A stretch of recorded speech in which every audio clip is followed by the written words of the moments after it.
hora de vida e saúde, tudo bem com você? Eu espero que sim, se não estiver, vai ficar melhor a partir de agora, com as informações de saúde, com o programa Vida e Saúde feito todo especial para você.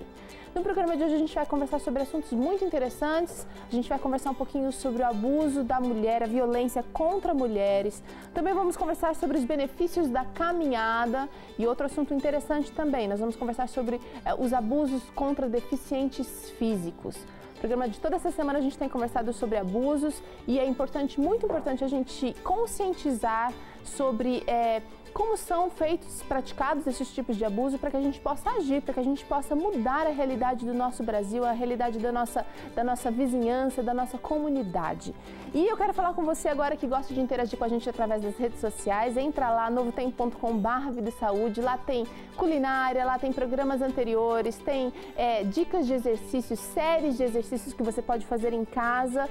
E tem Facebook também, tem Twitter, são canais que você pode comunicar-se conosco para que a gente possa fazer um programa cada vez melhor para você.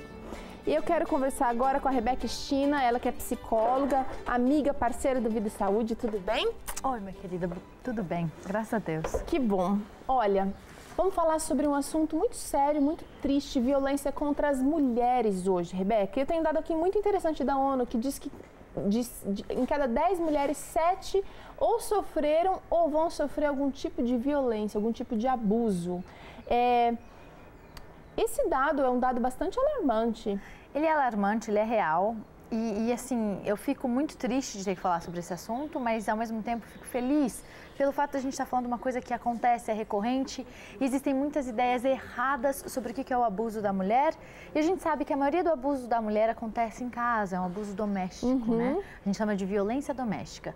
E muitas pessoas falam, ah não, violência doméstica é um assunto que não se bota a colher porque é o problema entre marido e mulher. Em primeiro lugar, mentira. A gente precisa muitas vezes resgatar essa mulher que está sofrendo abuso. A gente sabe que homens também sofrem abuso, mas agora a gente está focando nas mulheres. Se ela quisesse, ela já teria saído. Existe muita coisa, existe uma dinâmica muito mais profunda. Então, o primeiro pedido que eu faria para quem está assistindo a gente agora é para tentar recuar um pouquinho com esse julgamento que a gente tem. Porque esse julgamento é o que vai impedir, muitas vezes, que essa mulher procure ajuda. E tem muita mulher que sofre calada também, Rebeca. Muita mulher. Tem gente que pensa que isso só afeta comunidades carentes. Não, afeta todas as idades.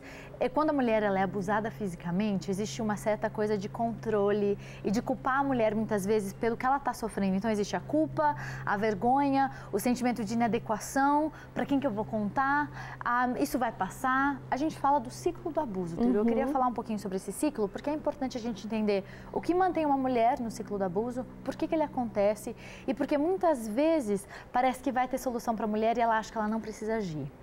Quando o homem ele é agressivo, ele passa por 3 fases. A primeira fase é onde a tensão começa a crescer. E a mulher começa a perceber, vamos falar num exemplo, mulher, esposa e esposo, né? Okay. Marido e esposa.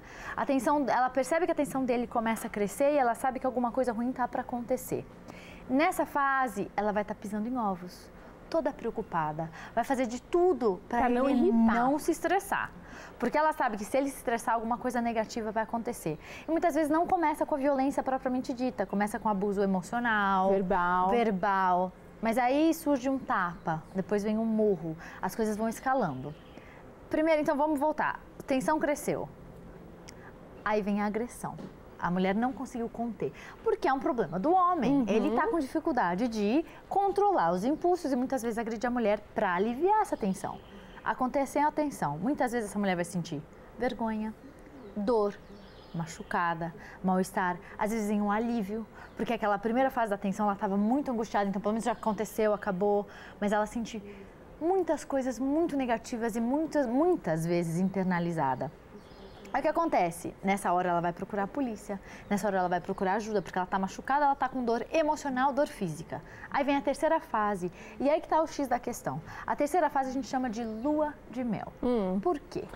Pedido de desculpa, isso nunca mais vai acontecer. Chocolate.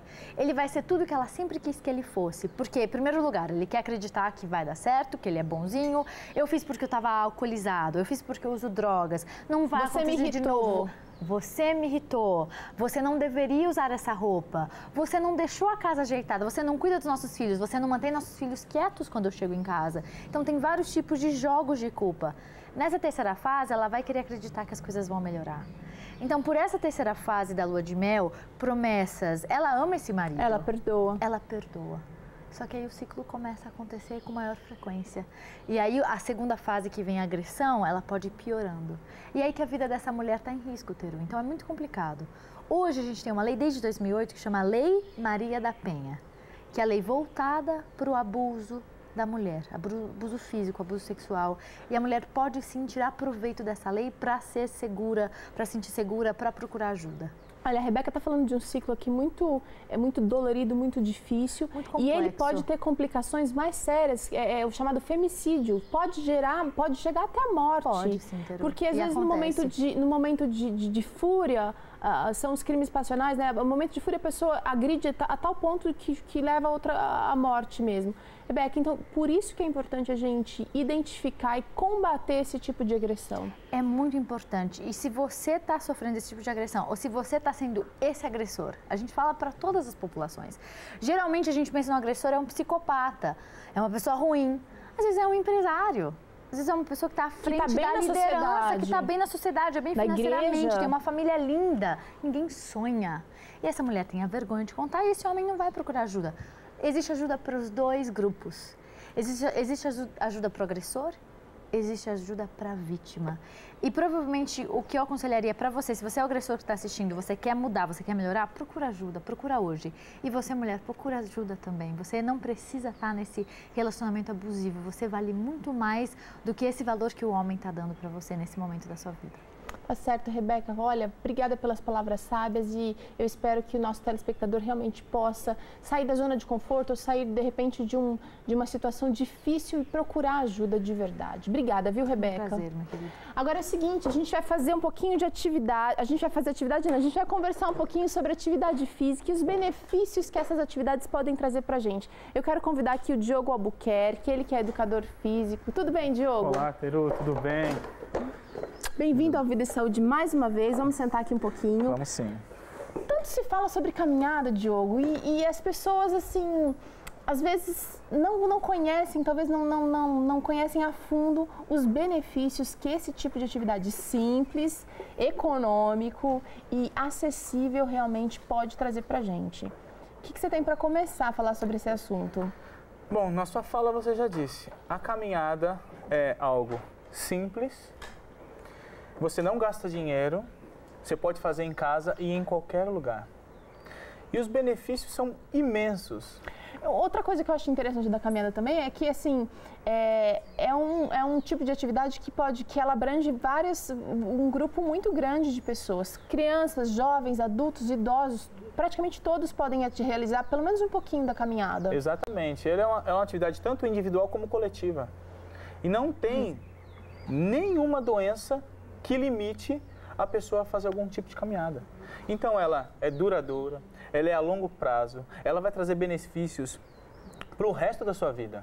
Então não tem como, não tem desculpa a pessoa hoje falar que não dá para fazer uma caminhada. Atividade física, a caminhada, mesmo para quem está começando, ela precisa ser progressiva. Exatamente. E aí nós temos que tomar cuidado com uma coisa. A caminhada, ela gasta energia, ela exige um pouco do corpo também. Ela é muito fácil, muito simples, dá para fazer em qualquer lugar, mas nós temos que respeitar o limite do nosso corpo. Eu tenho um amigo que começou a fazer atividade física e falou assim, olha, Teru, um dos melhores benefícios que eu tenho percebido é o seguinte, meu pé vivia gelado.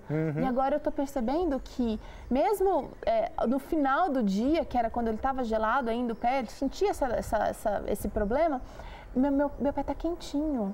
Então, a atividade física, a caminhada, ela regulou a circulação de uma tal maneira que mesmo num período de tempo distante da atividade física, ele continuou sentindo os benefícios. Exatamente. Você tocou num ponto muito importante e é um dos problemas que a maioria das mulheres e dos homens também, mas a grande maioria das mulheres, a circulação. Por quê? A circulação, você imagina uma mangueira. Uma mangueira tem a sua vazão dentro da mangueira de água. E aí nós transferimos para as artérias e para as veias. Com a má alimentação, vai ficando placa o colesterol. Então vai impedindo físico. o sedentarismo, vai impedindo a passagem de sangue sobre aquela artéria, sobre aquela veia. Com isso, menos fluxo de sangue, as partes periféricas, que são pernas e braços, acabam sofrendo mais. E aí você imagina você dobrando aquela mangueira. Você imagina isso na nossa veia e artéria. Vai impedir ainda mais. E aí vai dar os calafrios, pé gelado. E aí a pessoa não consegue ter um caminhar melhor. Mas isso acontece muito... Por que eu trouxe aqui as mulheres? Porque a mulher às vezes passa muito tempo sentada, perna cruzada. Ou muito tempo em pé. Em pé também. Então não tem a ativação da circulação.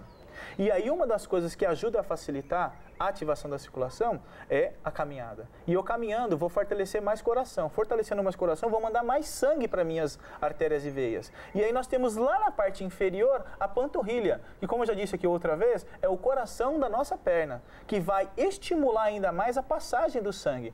E com isso, os benefícios vão acontecendo. Agora é o seguinte, Diogo, tem muita gente que fala assim, mas caminhar devagar não é para mim, porque parece que não acontece nada, não ativa nada. Qual deve ser o ritmo da caminhada?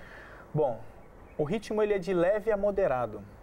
Claro, se tiver uma doença associada ou não é sedentário, quem vai estipular isso, a princípio, vai ser a pessoa. Mas tem que se buscar um orientador. Tem que ser uma caminhada confortável. Exatamente.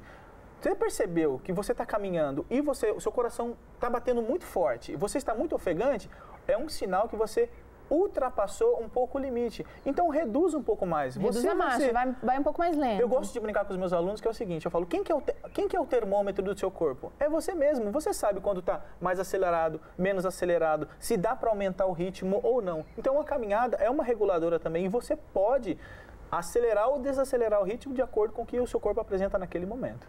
Tá certo.